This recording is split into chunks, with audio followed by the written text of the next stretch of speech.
Hello प्यारे बच्चों, आप सभी को मेरा नमस्कार। मैं हरीश सिंह आपके बीच। देखिए, आज की जो क्लास है, आज की क्लास में कुछ हम एक अच्छा टॉपिक है। ये जो टॉपिक है हमने एक पेपर सेट की तरह लिया है। इसमें मैथ और रीजनिंग के क्वेश्चन हैं। तो इस टॉपिक इस सेट में कुछ अच्छे अच्छे क्वेश्चन लिए हैं, ठीक है। हालांकि इतना हार्ड पेपर नहीं लिया, नॉर्मल ही लिया है। और देखिए, आपको वो हर क्वेश्चन हार्ड लगता है जिससे आप अपरिचित हो, आपको वो हर क्वेश्चन इजी लगता है जिससे आप परिचित हो। तो जो क्वेश्चन हार्ड है उससे परिचित हो जाइए एक दो बार, आपको वो क्वेश्चन इजी लगने लगेगा। ऐसे ही हर कोई इंसान ख़राब है तब तक जब तक आप उसके बारे में नहीं जानते। जब जान लेते हो तो वो भी इंसान आपको नॉर्मल लगता है। ओके, तो ठीक वैसे ही हर क्वेश्चन हार्ड है तब तक आप उससे नहीं मिले। जिस दिन उस क्वेश्चन से मिल लेते हो तो आपको क्वेश्चन इजी लगने लगता है। तो क्यों ना हम जो कंपटीशन की तैयारी कर रहे हैं तो हर क्वेश्चन से परिचित हों, जिससे हम कह सकें कि कोई भी क्वेश्चन हार्ड नहीं है। क्लियर हुआ? तो यहाँ पर आज की जो क्लास है, आज की क्लास में कुछ मैथ के क्वेश्चन और रीजनिंग के क्वेश्चन सेट लिए जा रहे हैं और इन सेटों को हम कंप्लीट करेंगे, ठीक है ना। तो देखिए, आज की सेट में हमने पहला जो क्वेश्चन रखा, बहुत ही नॉर्मल क्वेश्चन रखा आपके सामने। ये रहा पहला क्वेश्चन। बोला है दो संख्या 5:6 के अनुपात में है, उनका में से 4 तो उनका ले से क्या है।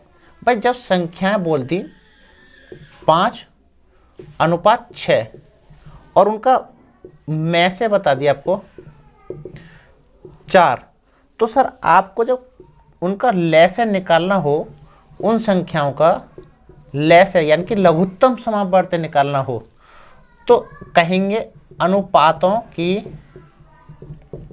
गुणा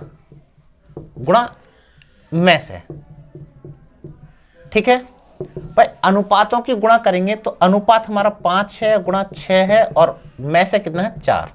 ये गुणा कर दो, आपका आंसर 6 पंजे 30 और 3 चौक 12, 120। क्लियर हुआ? नॉर्मल क्वेश्चन था ये, बहुत अच्छा क्वेश्चन सर, समझ में आ गया होगा।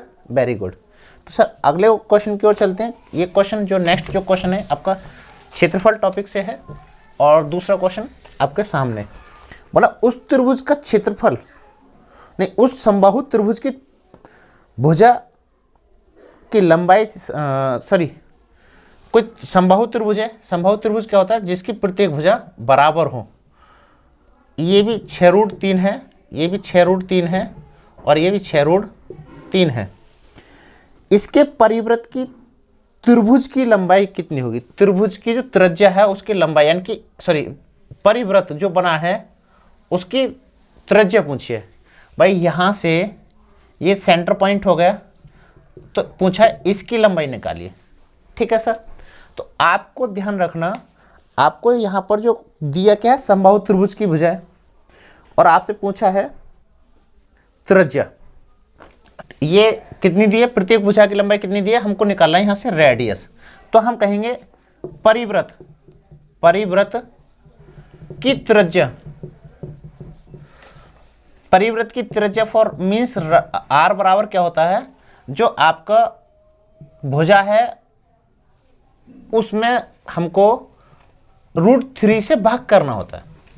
यानी कि समबाहु त्रिभुज की परिवृत्त की जो त्रिज्या निकालनी होती है, तो हमको जो समबाहु त्रिभुज होता है उसकी भुजा में √3 से भाग कर दो, हमको रेडियस निकल आएगी। हमको ए का मान तो 6√3 दिया है और ये √3 है। √3 से √3 कट जाएगा तो कितना कहेंगे हम? 6 सेंटीमीटर। क्लियर?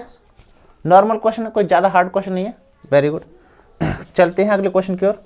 क्वेश्चन नंबर 3 देखिए, बहुत अच्छा क्वेश्चन है। क्वेश्चन नंबर 3 बोला है यदि किसी आयत के एक विकर्ण तथा उसके क्षेत्रफल की माप क्रम से है 25 सेंटीमीटर तथा 168 सेंटीमीटर हो तो आयत की लंबाई कितनी है? सर देखिए, आपको यहाँ पर जो कंडीशन दी है उन कंडीशन को समझिए। ये क्या है? विकर्ण की लंबाई दे दी 25 सेंटीमीटर, ठीक है सर। 25 सेंटीमीटर अगर विकर्ण की लंबाई है तो आपको यहाँ पर एक ट्रिक याद करनी होगी।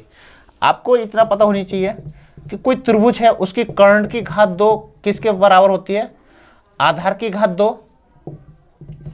भाई, आधार की घात 2 प्लस लंबाई की घात 2।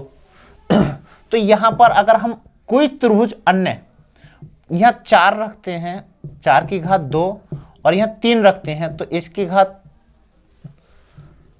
तो ये कितना बन जाता है 16 प्लस 9 मीन्स 25।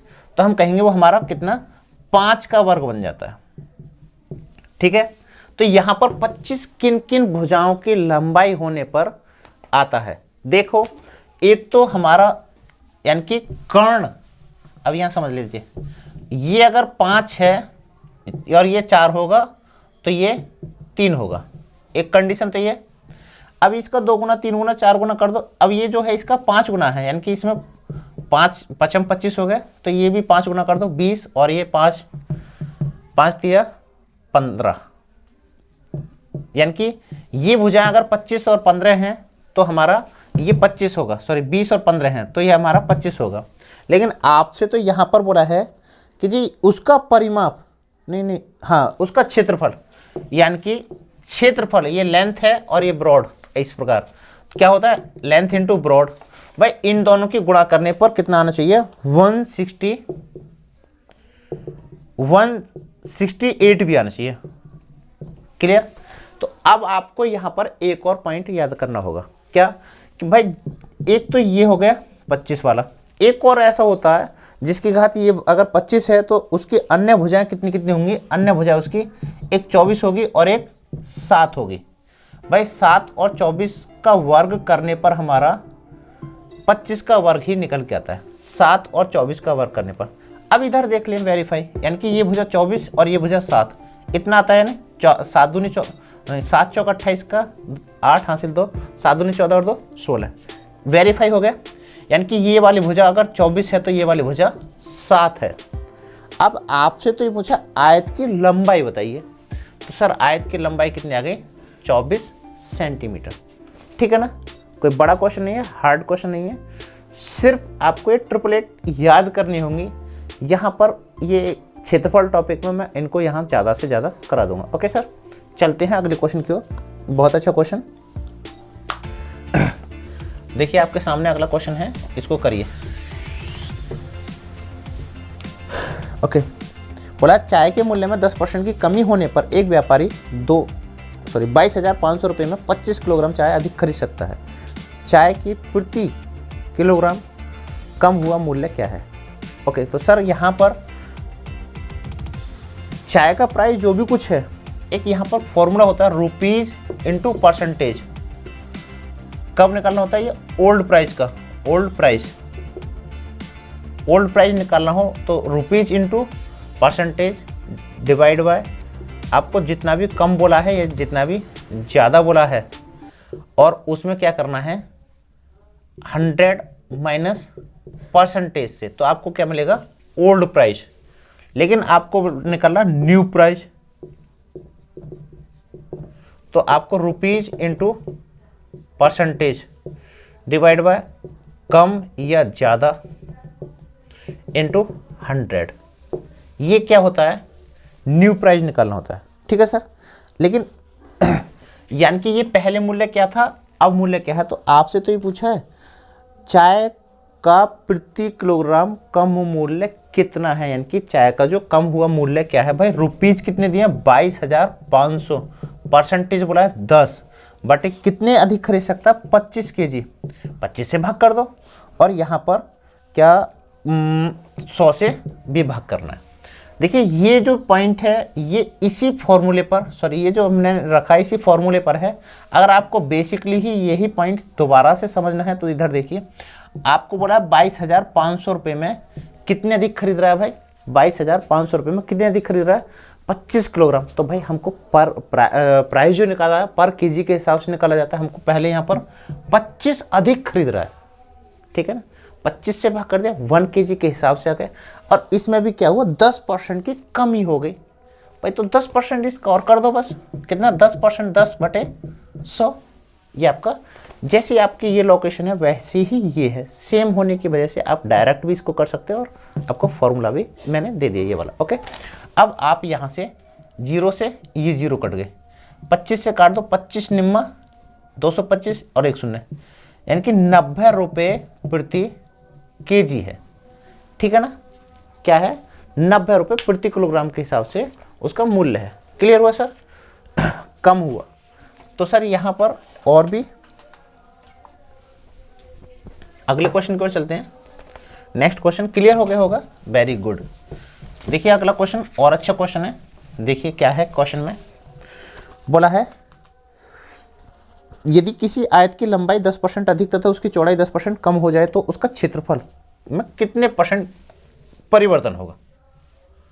यानी कि लेंथ को भी 10% कम कर दो, सॉरी लेंथ को 10% बढ़ा दो, यानी कि अगर 100% होगी तो 10% बढ़ के कितनी हो जाएगी 110, और ये जो है 10% कम कर दो, यानी कि अगर ये 100% है 10% कम हो जाएगी तो क्या होगा 90। भाई क्षेत्रफल क्या होता है, लेंथ इंटू ब्रॉड, यानी कि अब ये लगभग ये हो गया, इधर से ये हिस्सा कम हो गया, इधर को ये हिस्सा बढ़ गया तो लेंथ इंटू ब्रॉड किस में बताना, परसेंटेज में। तो आपको क्या करना है, यहाँ पर 100 से भाग कर दीजिए, 0 से 0 कट गया, 0 से 0, 11 9 99, ठीक है सर, 99% हो गया क्षेत्रफल। क्षेत्रफल कितनी कमी आई भाई, क्षेत्रफल अगर 100 है तो कितना होगा 1% कमी, कितना है 1% की कमी होगी। क्लियर हुआ सर? नॉर्मल क्वेश्चन, कोई हार्ड नहीं, ठीक है सर। चलते हैं अगले क्वेश्चन की ओर।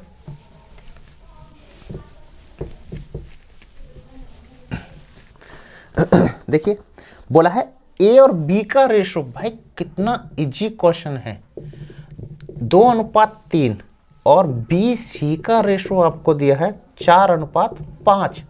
फिर बोला सी और डी का रेशो कितना है 5:9। अब आपसे तो पूछा भाई ए अनुपात डी बताइए, ए अनुपात डी बराबर क्या सर, ठीक है ना, नॉर्मल क्वेश्चन। ये देखिए ये नॉर्मल कब किसको लग रहा है, जो इस क्वेश्चन से परिचित हो चुका है, नॉर्मल क्वेश्चन है। जो परिचित नहीं है उसके लिए तो हार्ड है। मैंने फिर स्टार्टिंग में यही वाक्य बोला था, दोबारा से रिपीट कर दिया। ए डी यानी कि आपसे ये ए का मान पूछा है और डी का मान पूछा है, तो यहाँ पर तो आपके लिए और इजी है। क्या करना है, देखिए यहाँ इस साइड में बी है, इस साइड में बी काट दिया, इस साइड में सी, इस साइड में सी काट दिया। ओके, अब आपको नीचे को गुणा कीजिए, क्या बचा ए और इधर क्या बचा डी। क्लियर, जो निकालना था वो अंक बच गए, तो ऐसे ही आप यहाँ भी कर दीजिए, 5 से 5 कट गया, और कोई अंक कटता है नहीं, 4 दूनी 8 और 9 तिया 27, है नहीं इजी क्वेश्चन। क्लियर हुआ, बहुत इजी क्वेश्चन सर, इजी हर कोई क्वेश्चन है, लेकिन बस परिचित होइए हर क्वेश्चन से। जो क्वेश्चन आपको हार्ड लगे उसे एक बार नहीं, 2 बार नहीं, 3 बार करिए, 4 बार करिए। कब तक करिए, जब तक वो इजी ना लगने लगे। जिस दिन तुम्हें अपने क्वेश्चन हर क्वेश्चन इजी लगने लगा उस दिन तुम कंपटीशन भी क्वालिफाई कर दोगे। ओके, 7 नेक्स्ट क्वेश्चन, अगला क्वेश्चन देखिए। 7 वर्ष पहले ए तथा बी की आयु में क्रमशः कितना 4:5 के अनुपात में था। ओके, फिर बोला 7 वर्ष के बाद वे 5:6 के अनुपात में होंगे। बी की वर्तमान आयु पूछिए, यानी कि एज को, आयु संबंधी क्वेश्चन को रेशो में कन्वर्ट करके बोला है। देखिए यहाँ पर इतना रखना, जैसे किसी लाइन को वर्तमान में बोलते हैं तो क्या होता है, और अगर पहले जो बीती चुकी है तो उसको क्या बोलेंगे था, और जो नेक्स्ट कंडीशन में जो होगा, देखिए मेरे पास ये कि इस था है गा की कंडीशन से आपको क्वेश्चन कराता हूँ और कभी गलत नहीं होता। यानी कि आपका क्वेश्चन क्या है, अब देखना वाक्य जहाँ लास्ट होता है फुल स्टॉप वो होला था, यानी कि ए 7 वर्ष पूर्व ए तथा बी के आयु का अनुपात 4:5 था, तो कहाँ रखना, यहाँ से गए भाई, है से गए 7 वर्ष ऊपर, कितना ए है और बी है, कितना बोला है 4:5। फिर बोला 7 वर्ष बाद, 7 वर्ष नीचे को आइए, कितना हो जाएगा 5:6, यानी कि ये वाली लाइन नील दे दी आपको, यहाँ की लाइन दी ही नहीं है, यहाँ का रेशो नहीं दिया। क्लियर। अब आपको जब इस प्रकार से क्वेश्चन रखना है तो आपको छोटा सा फॉर्मूला भी पढ़ना होगा। क्या, एक अनुपात बराबर क्या करना है, जो नीचे जो रेशो होगा निचले अनुपात का अंतर, निचले अनुपात का अंतर इनटू जो भी दोनों के बीच में जो समय है, इन रेशो के बीच का समय, और क्या करना है तिरछी गुणा का अंतर। क्लियर हुआ। ये थोड़ा सा टाइम लग रहा होगा क्योंकि क्वेश्चन को भाई फॉर्मूला लिखना है, नहीं लिखूंगा तो सर आप कहोगे कैसे करा दिया कैसे करा दिया। तो आपको निचले अनुपात का अंतर कितना आया 1, 5 और 6 का अंतर कितना 1। और समय भाई इस यहाँ से 7 वर्ष ऊपर गए, यहाँ से 7 वर्ष नीचे है, कितने वर्ष का अंतर हुआ 14। क्लियर। तिरछी गुणा का अंतर ये क्या है, इसकी गुणा इसमें कीजिए 5 25 और इसकी गुणा कीजिए इधर 6 चौक 24 और उनका अंतर बताइए 1 आया, अंतर से भाग कर दीजिए कितना है 14 वर्ष। भाई यहाँ पर ये दर्शा रहा है कि 1 अनुपात जो है वो 14 वर्ष के बराबर है। कितना 1 अनुपात 14 वर्ष के बराबर। तो भाई इसकी गुणा ऊपर वाले रेशो में करनी है। 14 पंजे सॉरी गुणा 14, 14 चौका 56 और 14 पंजे 70। लेकिन आपसे क्या बोला पता है क्वेश्चन में, ये भी तो देखना है। बोला है बी की वर्तमान आयु बताइए, बी तो ये है, बी की कितनी आई 70, लेकिन पूछा वर्तमान एज बताइए +7, क्योंकि 7 साल पहले ही तो था 70 वर्ष का, लेकिन यहां को लाना है कितना हो जाएगा भाई 77 वर्ष। कितना आया 77 ईयर। क्लियर हो। नॉर्मल क्वेश्चन है सर, हार्ड लगता है उसके लिए जो क्वेश्चन से परिचित नहीं है। फिर बोल रहा हूँ हर क्वेश्चन से परिचित होइए, इजी लगने लगेगा। ओके हाँ, अगला क्वेश्चन देखिए, पहले इसको रफ कर दूं। सर क्वेश्चन हर कोई हार्ड होता है।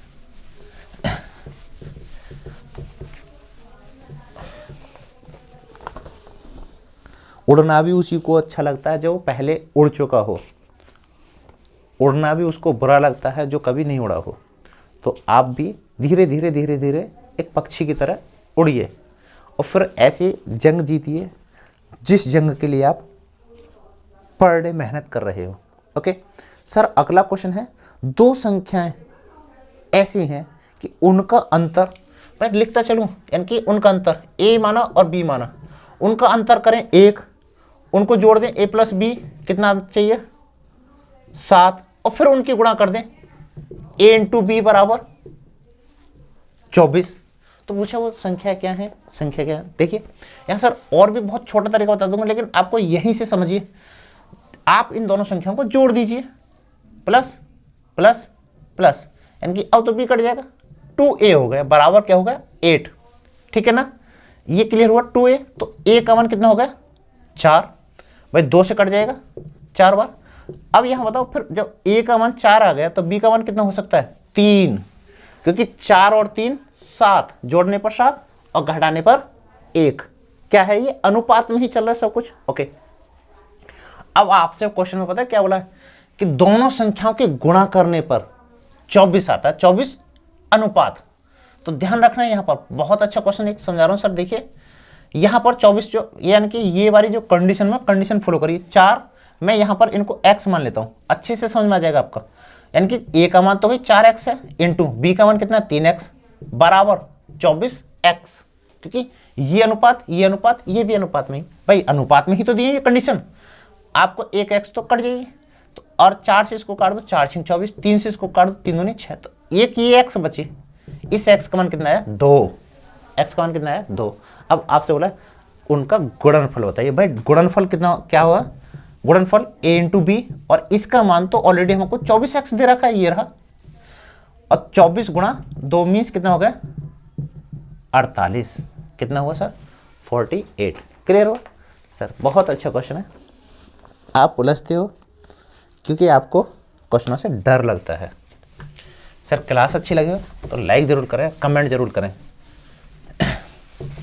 अगला क्वेश्चन बहुत अच्छा क्वेश्चन, 9वां क्वेश्चन। देखिए क्या है क्वेश्चन, 2 संख्याएं a अनुपात b, सॉरी 2 संख्याएं a तथा b का औसत 20, b तथा c का औसत 19, c तथा a का औसत 21, a का मान बताइए। नॉर्मल क्वेश्चन, क्यों, क्योंकि अरे देखिए यहां पर बोला a और b, तो ऐसे करिए a और b को जोड़ के बताइए।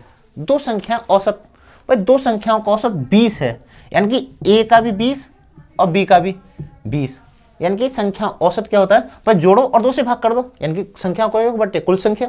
तो इनका भाई योग कितना बैठेगा 40, 2 से भाग कर देंगे कितना आ जाएगा वही 20। तो ऐसे करके आपका यहाँ पर फिर योग कितना होगा भाई 40। ठीक है सर। अब आप b + c का औसत कितना दिया 19, भाई संख्या 2 है, औसत 19 है, योग गुणा करने पर कितना आएगा 19 दूनी 38। ओके, फिर बोला है सी तथा ए, सी प्लस ए का मान कितना होगा 21, 21 दूनी 42। हमने सबका क्या कर लिया, योग कर लिया औसत से। क्लियर हुआ।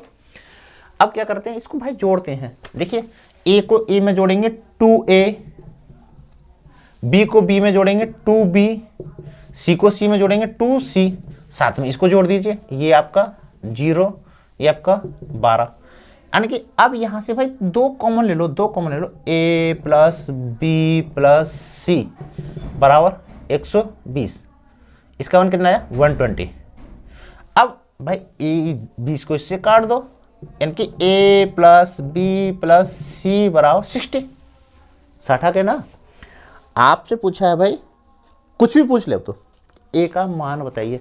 a का मान तो तब b और c का अगर हम मान रख दे तो a का मान बचेगा, b और c को, यानी कि a प्लस बी सी का मान कितना आया था, b प्लस c का मान कितना 38 बराबर 60, यानी कि a बराबर 38 को 60 में से लेस कर दीजिए, कितना बचेगा भाई 60 माइनस 38, तो a का मान कितना बचेगा। देखिए क्वेश्चन का हर स्टेप लिख रहा हूँ इसलिए क्वेश्चन बड़ा लगता है आपको। क्वेश्चन कोई भी बड़ा नहीं है, हर स्टेप लिखने की वजह से आपको ये क्वेश्चन बड़ा बन जाता है। कितना आया सर, ये आपका 22 आया, 22 बचा। क्लियर हुआ।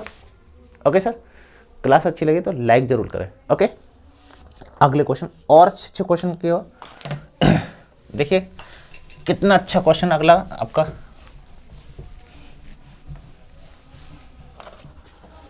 बोला एक समांतर चतुर्भुज की दो आसन्न भुजाओं की लंबाई 15 सेंटीमीटर तथा 18 सेंटीमीटर, यदि छोटी भुजा के बीच की दूरी 12 सेंटीमीटर हो, ठीक है ना, तो बड़ी भुजा के बीच की दूरी ज्ञात कीजिए।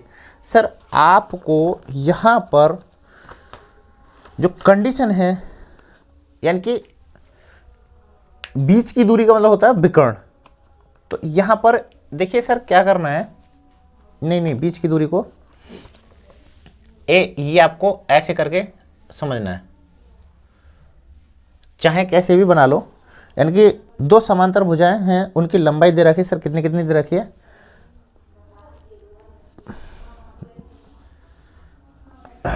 ये मैं इसको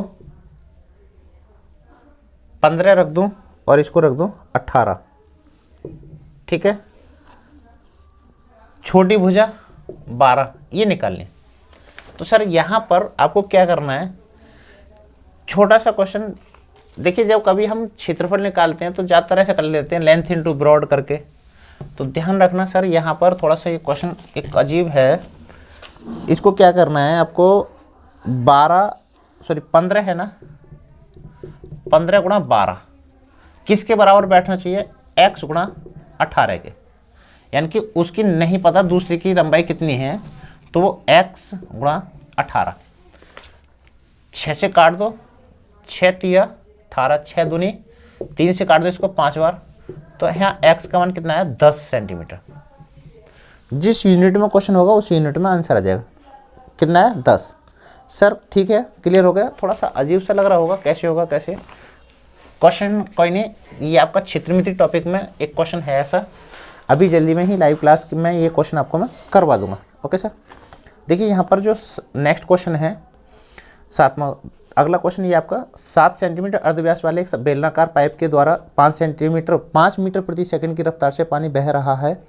आधार का क्षेत्रफल 3x5 वर्ग सेंटीमीटर तथा ऊंचाई 1.54 मीटर वाले पानी को टैंक में खोलने पर बोला है भरने में लगने वाला समय कितना लगेगा।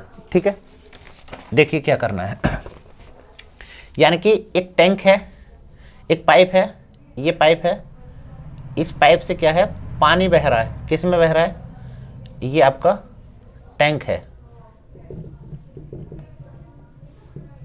ये इसमें से पानी इसमें से इसमें को गिर रहा है। ओके सर, अब ये जो पूछ रहा है आपसे, इसका जो नीचे का जो बोला है क्षेत्रफल बोला है, उसको भी पहले क्या करते हैं हम ये देखते हैं कि इसका जो आयतन है वो इसके आयतन के बराबर होगा, क्योंकि इसका पानी इसमें आ रहा है, ठीक है ना।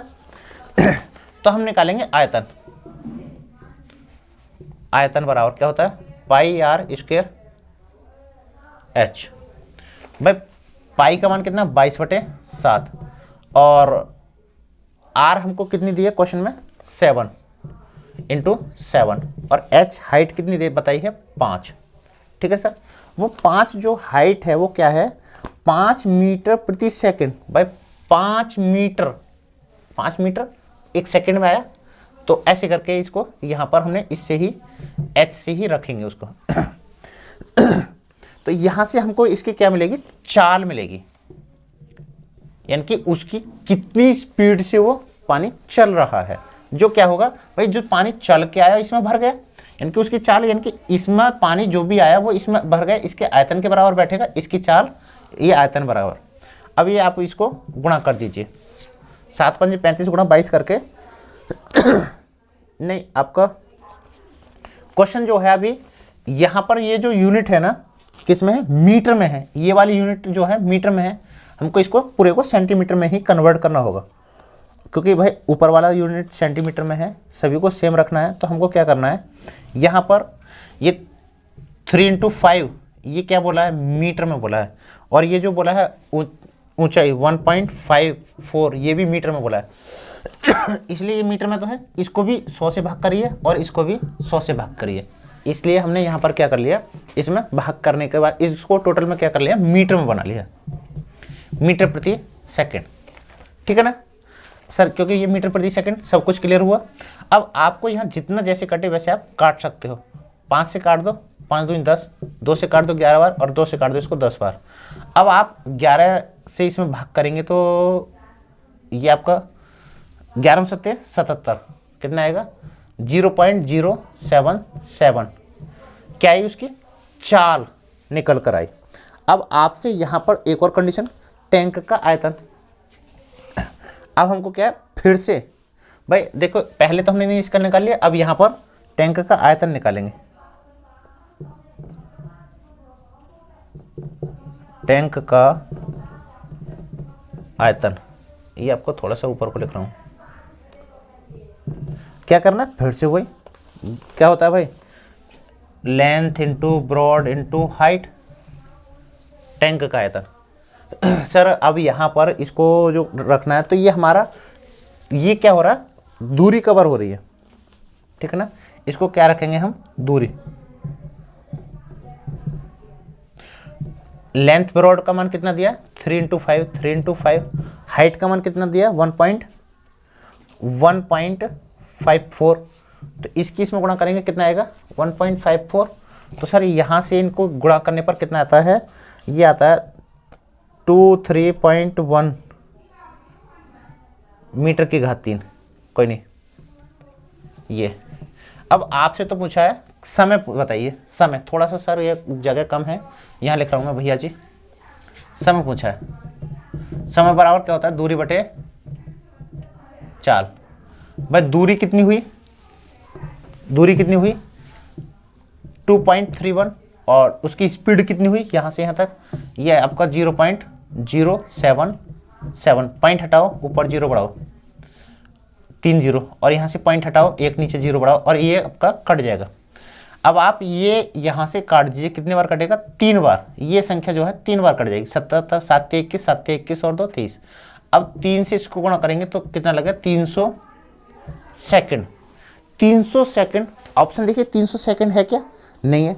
ऑप्शन तो यहाँ पर भाई 5 दे रखा है, लेकिन 5 है 6 है 8 है 9 है। 300 सेकंड को क्या कर लेंगे हम 5 मिनट। ठीक है सर, कितना, क्योंकि 1 मिनट में 60 सेकंड, तो 60 से इसमें भाग कर दो कितना आएगा 5 आ जाएगा। क्लियर हुआ सर, थोड़ा सा बड़ा क्वेश्चन था, अजीब सा लग रहा होगा आपको, पता ना कैसे करा दिया। नेक्स्ट क्वेश्चन की ओर चलते हैं सर।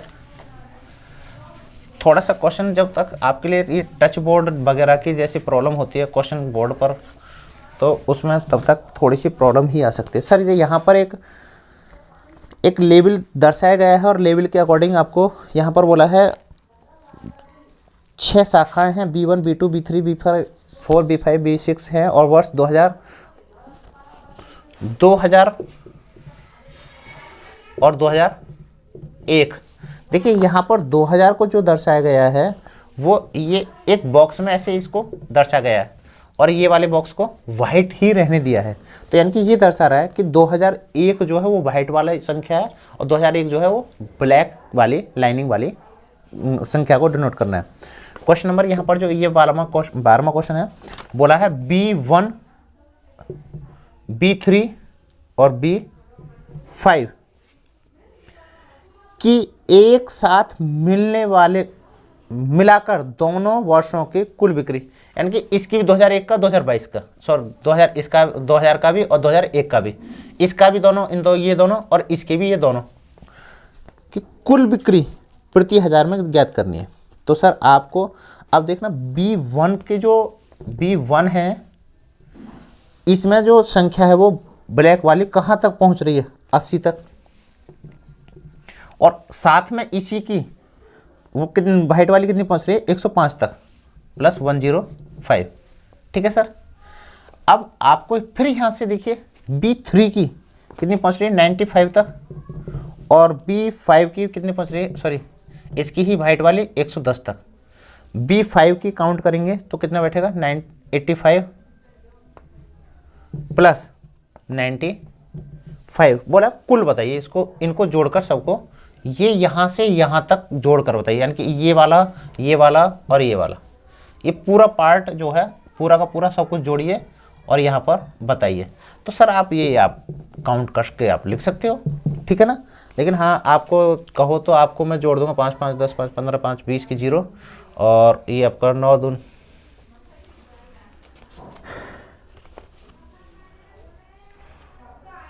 6, ये आपका कितना हुआ, 560 आया। ठीक है सर, 560 ये आपका आंसर हुआ। क्लियर हुआ सर। थोड़ा सा ना ये आपको क्वेश्चन अजीब से लग रहे होंगे कि सर ये क्या है, ये ग्राफ आपके समझ में, पाई चार्ट का क्वेश्चन या फिर दंड आरेख का क्वेश्चन, एक क्लास में ये दोनों फिर से एक और 13वां क्वेश्चन और सर बोला है इस बार B2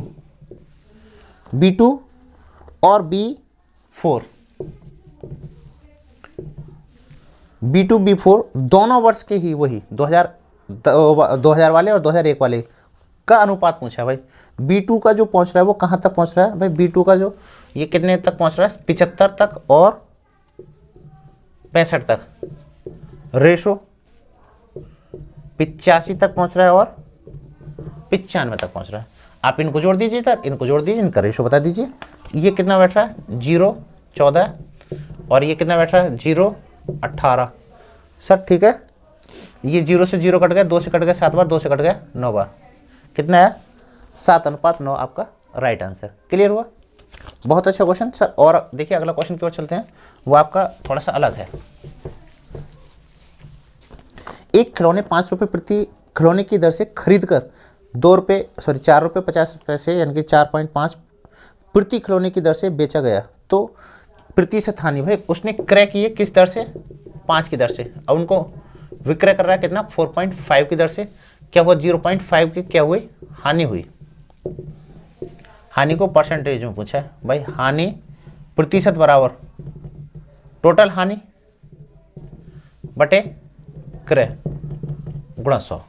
कितने की हानि, 0.5, और क्रय मूल्य कितना, 5 × 100। भाई ये पॉइंट जो है, ये पॉइंट हटाएंगे तो यहाँ 0 बढ़ जाएगी और ये 0 कट जाएगी, 5 से इसको एक बार काट देंगे, 10 सेकंड 10% की हानि होगी। क्लियर हुआ, 10% लॉस। सर अगला क्वेश्चन,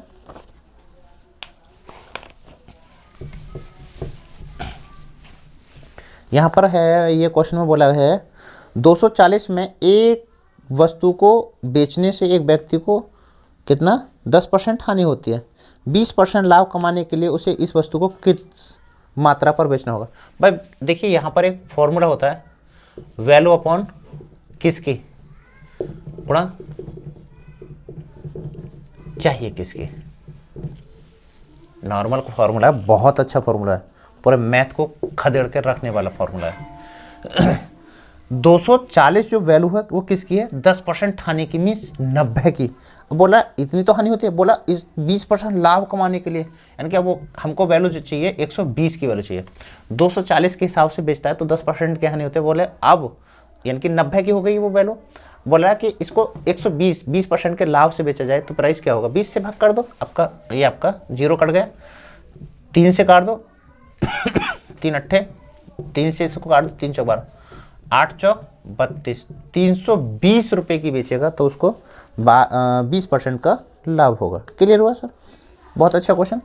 अगला क्वेश्चन नॉर्मल है सर, tan 45 का मान पूछा है। क्या tan 45 का मान, आपको इसके लिए त्रिकोणमिति के जो टेबल है वो पूरी पढ़नी होगी, कर लेना। tan 45 का मान कितना होता है, 1 होता है, ठीक है ना। यानी कि जो tan 45 जो होता है उसका कितना मान होता है, 1। ये पूरी एक टेबल होती है और टेबल में tan 45 tan के पूरे मान ज्ञात करने होते हैं। सर अगला क्वेश्चन बहुत अच्छा क्वेश्चन है। यहाँ पर बोला है, आकृति में बना देता हूँ, थोड़ी सी देर लगेगी। ये आपका मिड पॉइंट है, यहाँ से आपको ये एक सर्किल है सर, यहाँ से ये ऐसे करके डिनोट किया गया है। अब यहीं से एक पॉइंट ऐसे डिनोट किया गया है, ध्यान रखना सर। यहाँ पर बोला है इन पॉइंटों के नामकरण रख दूँ मैं, ए है, बी है, पी है, क्यू है, ओ है। तो आपसे बोला कौन, O A B, O A B, O A B, यानी कि ये पूरा का पूरा मान कितना दिया है, 50 डिग्री। तो पूछा है आपसे कौन ए पी सी, यानी कि ए पी सी है सर, सॉरी सी, यानी कि ये वाला कौन निकालना है। क्लियर हुआ? तो सर एक चीज़ यहाँ पर ध्यान रखना, बहुत अच्छा पॉइंट समझा रहा हूँ। देखिए क्या है, जैसे आपने यहाँ से जो लाइन काटी है, ये जो कोण बन रहा है आपका, ये वाला जो कोण बन रहा है, ये इसी केंद्र से और इस मिड पॉइंट से जाने वाली रेखा से ही यदि ये दूसरा कोण कहाँ, परिवृत्त पर बनाया जाए, वृत्त पर बनाया जाए, चाहे वो भले यहाँ बनाया जाए, यहाँ से यहाँ, चाहे वो यहाँ से यहाँ बनाया जाए, तो इतना ही बड़ा होगा जितना कि ये है। ये वाला ये वाला ये वाला सेम होगा। यानी कि फिर से समझाता हूँ, यानी कि मिड पॉइंट से ये कोई लाइन है, मिड पॉइंट से ये कोई लाइन है और आपने यहाँ पर ये एंगल बना दिया, इसका मान कितना होगा, इससे और इससे होकर कहीं भी एक पॉइंट बना लो, ये और ये, जितना अंश ये है उतना ही अंश ये होगा, ठीक है। यानी कि अब देखिए, अब आपकी समझ में आ गया होगा कि जैसे ये है, अगर आपका ये लाइन है, ये मिड पॉइंट है, चलो मैंने यहाँ पर बना दी, ओके क्लियर हुआ। अब इसका जो भी एंगल बन रहा है कितना बनेगा, इसके बराबर बनेगा। यानी कि ये अगर यहाँ से यहाँ तक का पूरा जितनी भी डिग्री है वो भी इतनी ही डिग्री होगा। क्लियर हुआ? तो अब आपका जब ये 50 है तो ये कितने होगा, ये भी 50 ही डिग्री होगा। Clear sir? नॉर्मल क्वेश्चन है, मैं आपको इसका पूरा एक बार फंडामेंटल समझा दूंगा। यहाँ नेक्स्ट जो टॉपिक होगा क्षेत्रमिति, सॉरी इसमें कोण वाले टॉपिक में सब कुछ करा दूंगा। सर नेक्स्ट क्वेश्चन चलते हैं। देखिए यहाँ पर थोड़ा सा वो रीजनिंग के क्वेश्चन है। नेक्स्ट जो टॉपिक है वो यहाँ से रीजनिंग के क्वेश्चन है, और रीजनिंग के क्वेश्चन जैसे आपको आकृति दी गई है, यहाँ पर जो ये आकृति दर्शाई गई है इसमें 9 आकृति हैं। इसमें पूछा अगली आकृति क्या होगी, तो अगली आकृति को जैसे हम इन ऊपर वाली आकृतियों का अध्ययन करते हुए देखते चलते हैं, तो हमारा जो बी ऑप्शन है वो सेट कर रहा है, बी ऑप्शन सुटेबल है। ठीक है सर, डाउट है किसी को? कोई नहीं, डाउट एक बार फिर से रिपीट करना, सब क्लियर हो जाएगा। COM, देखिए अच्छा क्वेश्चन है, इधर से लिख रहा हूँ, COMPUTER का कोड बोला है R, FUVQNPC। ठीक है, तो आपसे पूछा है MEDICINE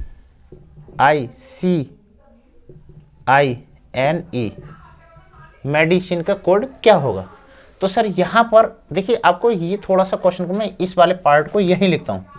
देखिए ये वाला पार्ट जो है R F U V Q N P C का कोड। तो यहाँ पर देखना, एक तो ये C तो ये रहा हमारा और R हमारा ये रहा, यानी कि ये वाला पॉइंट इधर, ये वाला पॉइंट इधर, E इधर होगा और M इधर होगा। सर आपका ऐसा अभी जो है शायद सभी ऑप्शन नहीं, अब मैं C और D जो ऑप्शन है वो मैच कर रहे हैं, यानी कि ऑप्शन नंबर C और ऑप्शन नंबर D।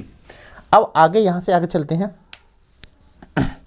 तो यहाँ के बाद ऊपर के क्वेश्चन का अध्ययन करना है, यानी कि O तो हमारा 15 पर आता है, M हमारा 13 पर आता है, P 16 पर आता है, U 21 पर आता है और T 20 पर आता है, E 5 पर आता है।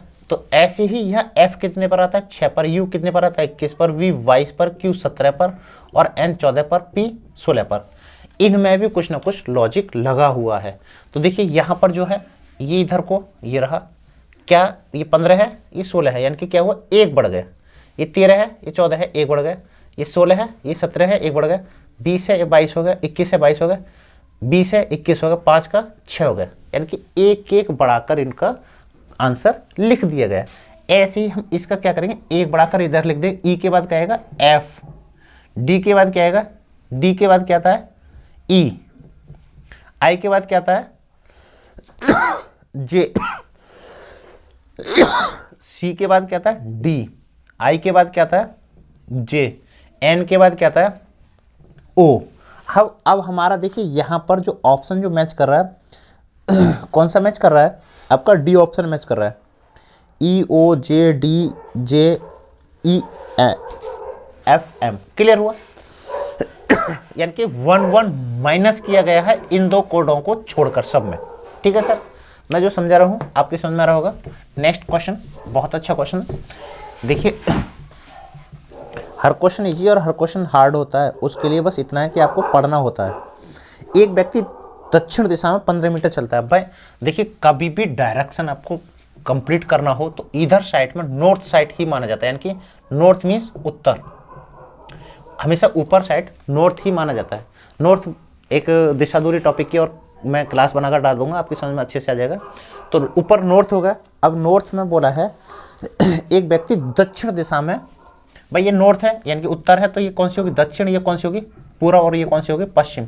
यानी कि आप यहाँ पर खड़े हो तो आपके राइट में कौन सा होगा, पूर्व। लेफ्ट में कौन सा होगा, पश्चिम।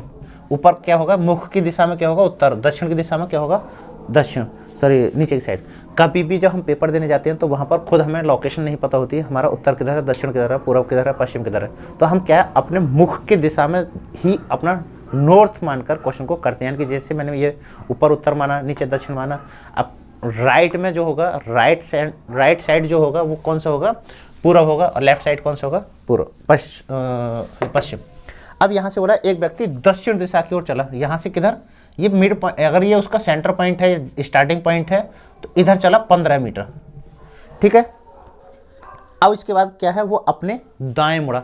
देखिए यहाँ पर जिनको थोड़ा सा इंग्लिश में प्रॉब्लम है तो भाई वो उनके लिए दाएं वर्ड क्या होता है, दाएं मीन्स राइट और बाएं मीन्स क्या होता है, लेफ्ट। दाएं बाएं क्लियर होकर जाएगा। अब ये सर आप ऐसे चल रहे हो तो आपका दाएं हाथ कौन सा होगा, ये वाला, यानी कि ये किधर मुड़ेगा, इधर को। ठीक है सर, ये आपका ये किधर मुड़ा, दाएं साइड मुड़ गया। ओके, ये दाएं साइड मुड़ा। अब दाएं साइड भी कितना चला, 15 ही चला। भाई जितनी लंबी ये लाइन है उतनी लंबी लाइन ये बनानी है। 15 यहाँ तक आ गया। क्लियर हुआ। अब यहाँ से क्या हुआ, उसके बाद वह बाएं मुड़ा। भाई जब आप ऐसे चल रहे हो तो बाएं साइड कौन सी होगी, बाएं साइड आपको किधर चलेगा, नीचे को, ये वाला। क्लियर, क्योंकि बाएं तो अब इसका नीचे है। कितना चलता है, 10 चलता है भाई। फिर वह बाएं मुड़ा। अब इस साइड के बाद, यानी कि इधर को मुख है तो किधर को चलेगा सर, इधर को मुड़ेगा, इस साइड।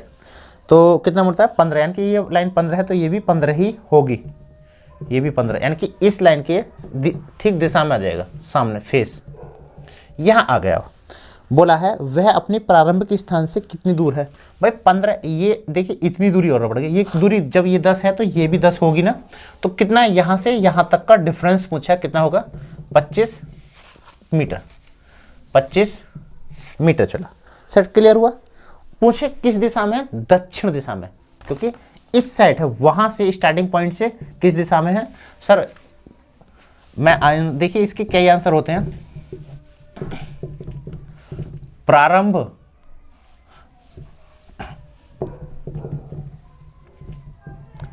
से 25 मीटर दक्षिण में है।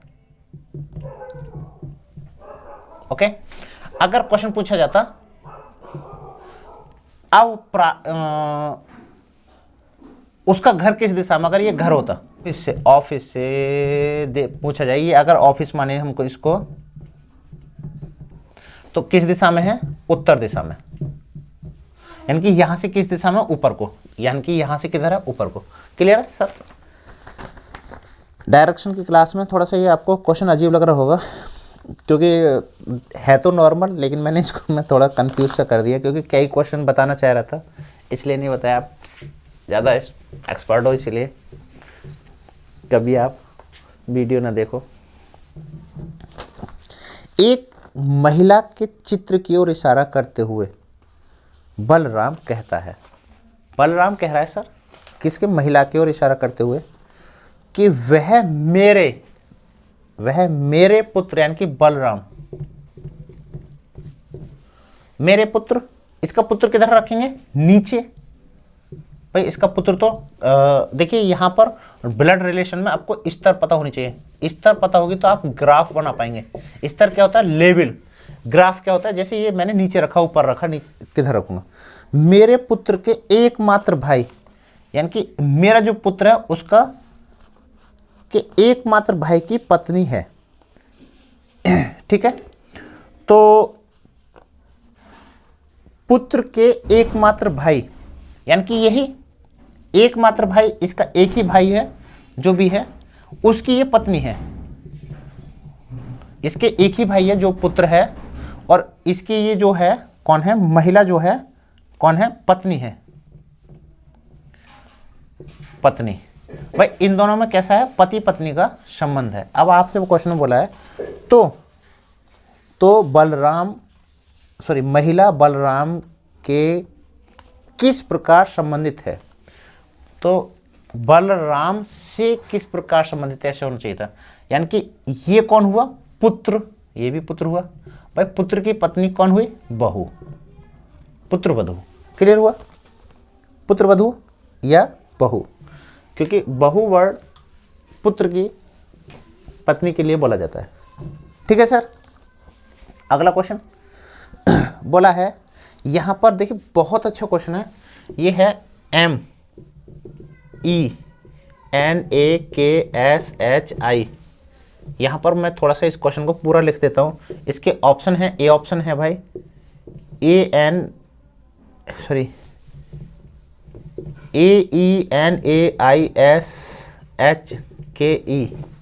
बी ऑप्शन है MEESIKKN, और डी ऑप्शन है MENASHIKE।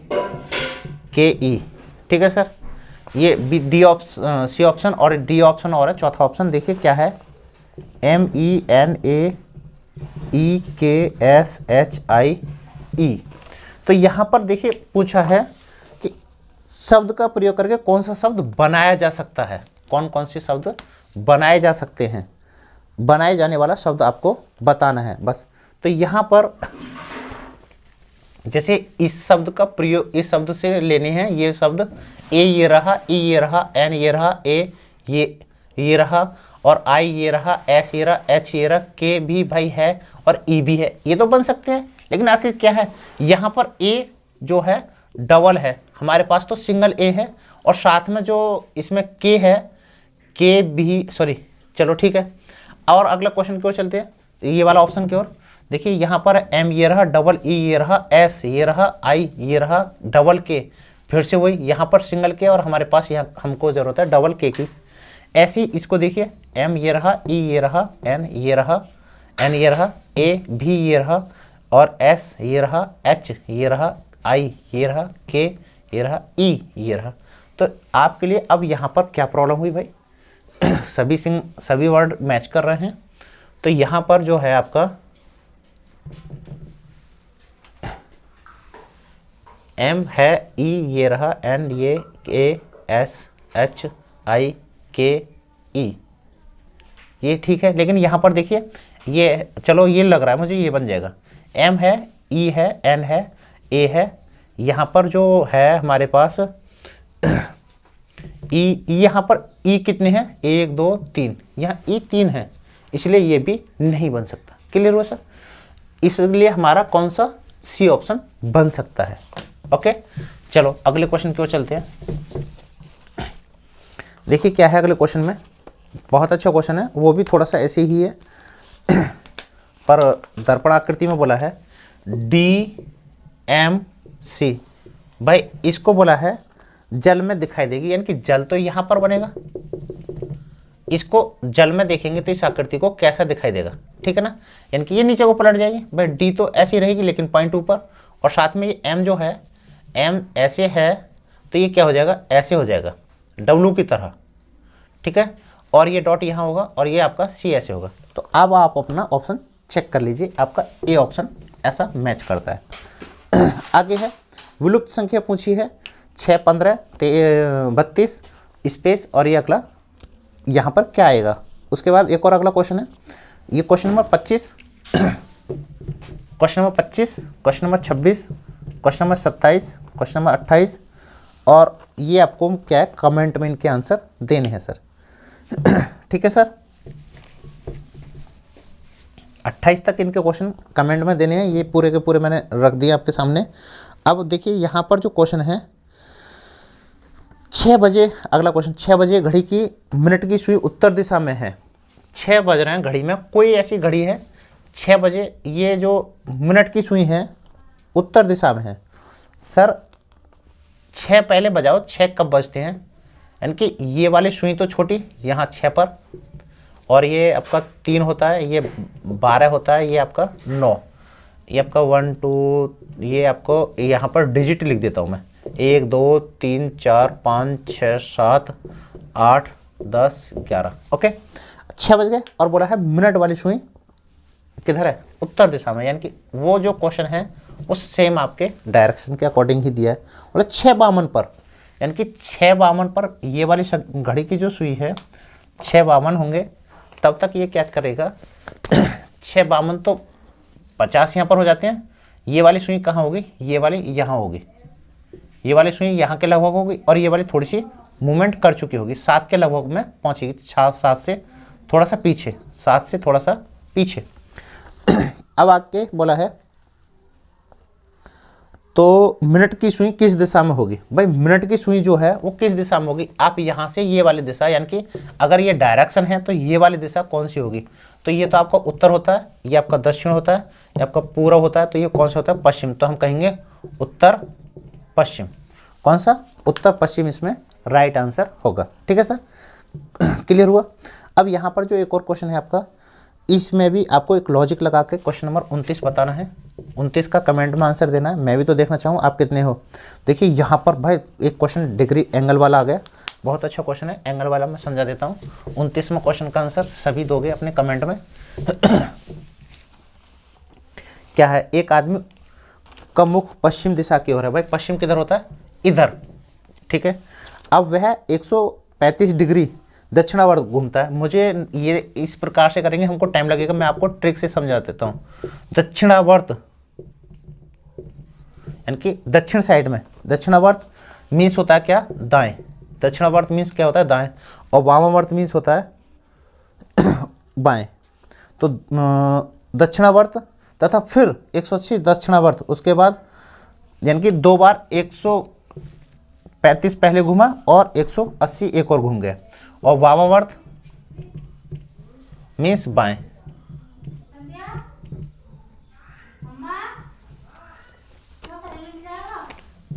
दो 270। इनको आप क्या करना है, ट्रिक का प्रयोग करके यहाँ पर ये कर देंगे, जोड़ दो,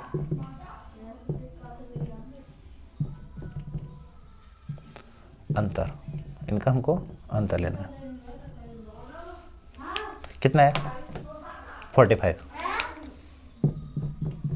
कौन सी साइड, दाएं या बाएं, दाएं या बाएं, कौन सी आई, दाएं। आपको क्या करना है, यहाँ से इसको 45 साइड दाएं घुमा दो भाई। दाएं साइड कितना होगा, ये साइड, ये साइड दाएं घूम जाएगा, और दाएं घूमने के बाद कितना हो जाएगा, ये अब किस दिशा में होगा भाई, अगर यहाँ पर इनका डायरेक्शन होना है तो ये आपका उत्तर और ये दक्षिण, ये पूर्व, ये वाला पश्चिम। तो हम कहेंगे अब ये किधर है, उत्तर पश्चिम, उत्तर पश्चिम। क्लियर हुआ, उत्तर पश्चिम दिशा में। क्लियर हुआ। देखिए अगला क्वेश्चन, बहुत अच्छा क्वेश्चन, ये आपका 31वां क्वेश्चन कंप्लीट करना है।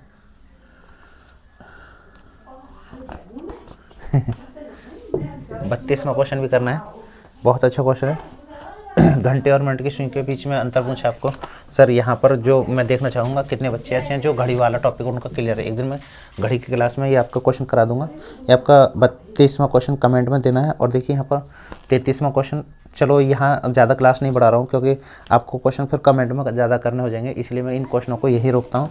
और साथ में आपसे को सिर्फ इतना ही समझाता हूँ कि रीजनिंग के क्वेश्चन इसलिए नहीं करा रहा हूँ क्योंकि वीडियो जो है ज़्यादा बड़ी बन रही है, और इस वीडियो को ज़्यादा बड़ा ना बनाने के लिए मैं आपको यही इन क्वेश्चनों को स्टॉप करता हूं। और साथ में मुझे पूरे विश्वास है कि जो मैंने दिए हुए क्वेश्चन है वो कमेंट में जरूर लाएंगे। तो सर मिलते हैं अगले क्वेश्चन में, अगली क्लास में। और आपके लिए मैथ के रीजनिंग के जो टॉपिक हैं, जैसे घड़ी हुआ, कैलेंडर हुआ, दर्पण आकृति हुई, जल प्रतिबिंब हो गया, और सर आपके जो श्रृंखला परीक्षण होते हैं और ब्लड रिलेशन होते हैं, इन सबको मैं सीरीज बाई करा दूंगा। ओके सर, तो सर ज़्यादा कुछ लेता हूँ आपसे विदा, मिलते हैं अगली क्लास में। और सर बस इतना कर रहा हूँ, हर वो क्वेश्चन हार्ड लगता है जिससे आप परिचित नहीं हो, हर वो क्वेश्चन इजी लगता है जिससे आप परिचित हो जाते हो। तो हर क्वेश्चन से परिचित कीजिए ना, परिचित बनिए, हर क्वेश्चन को जानने की कोशिश कीजिए क्या है क्वेश्चन, सब कुछ आपको अच्छा लगेगा। ठीक है, मिलते हैं अगली क्लास में। जय हिंद।